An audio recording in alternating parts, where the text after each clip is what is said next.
Hi, Joshua. Hi, Sean. How are you? Good. Thank you so much for being on SAA Storytellers, and thank you so much for sharing your story. I really appreciate it. My pleasure. Thank you for having me. Awesome. So, I know we've been talking about a lot of different things. We've had amazing conversations over the last couple of months, and thanks for trusting me with your story.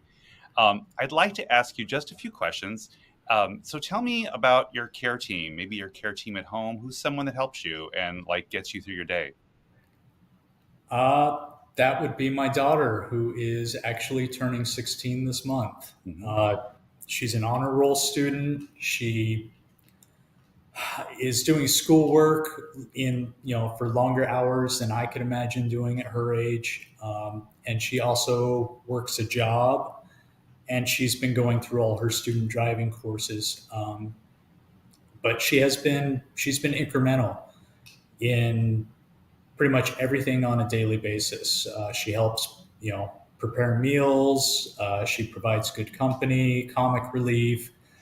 We lean on each other very equally. So it's great having her in my life. And I have to give you a round of applause as well for being willing to accept that help. I know that that can be hard in itself, right? To just ask for help or make it clear that you need some help. So you clearly got through that, right?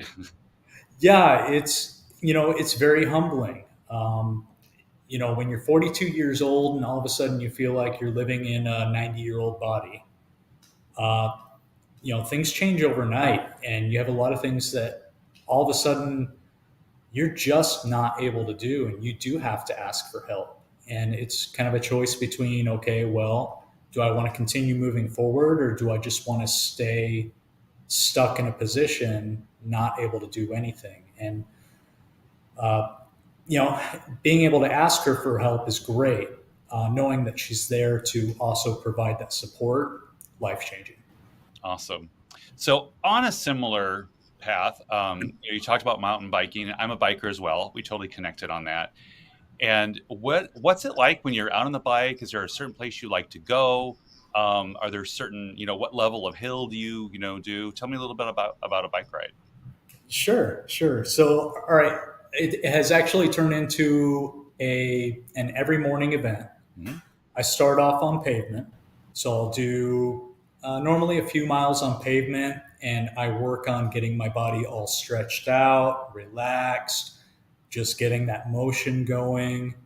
And after that, I'll actually break away to a trail where I always say there's two different types of meditation. There's active and passive meditation. And active meditation would be, when we're sitting down and we're forcing ourselves into a meditative state and we're trying to clear things out. Passive meditation is honestly what I would look at mountain biking as. When I'm on a trail, there's no space in my head for anything else, right? I'm in the moment. I'm in the zone. I'm living the trail, and it makes everything else fade away. Both challenges that I'm facing in my own head, whether it be struggles from regular life, struggles with spondylitis and pains, anything that could be going on mentally. But it also helps fade away some of those physical pains where I'm too distracted and I'm too removed uh, from everything else that's going on. I'm just in that moment. So it's definitely a very passive meditation activity. I love it. Awesome. So the last little thing I want, and actually this is a thank you to you because we just chatted about this in our conversation earlier today. Um, I know I hear this a lot. People go, try to solve AS on their own online, and they do WebMD like we do with all sorts of whatever's out there.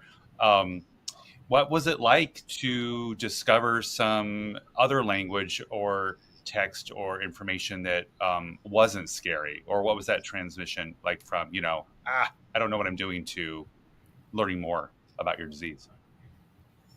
So a lot of that came very early on, and kind of like I covered within my story. I jumped into this as kind of a full-time job. It was like, wow, this is something serious and I have to treat it as such. So, of course, jumping online, the first thing you come across are the horror stories, all of the gloom and doom. And, I really tried not to focus on all of that. I tried to take everything, look at everything from a very,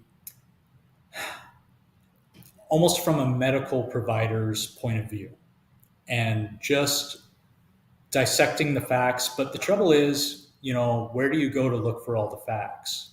I did come across SAA, and SAA had useful information that was all in one location that I was able to go through and kind of dissect and figure out, okay, well, here's possibilities of things that may come, and I need to keep those in the back of my head, just, for preparing mentally. But I remained a lot of focus on, okay, well, what am I actually dealing with today at this moment that I need to address in real time? And that was kind of a game changer for me, was, not getting hung up on what can be, but just focusing on what's there and what do you need to focus on.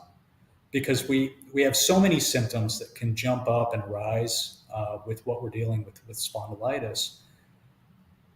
It's easy to get caught up in the what ifs, but those it's a rabbit hole to, depression and just dragging a body down that's already trying to pull itself down. That is a perfect place to end this interview. We hope that this show is something that lightens people's spirits, and you can meet other people that are dealing with similar things and had a similar journey and are looking for information and ideas to live better and stretch better and keep moving. So, Joshua, you have ticked all those boxes. Thank you so much for being on SAA Storytellers. Thanks for approaching me. And I'm so glad that we are in touch. And it has been so much fun working with you. So thanks again for doing this. For sure. Thank you so much, Sean.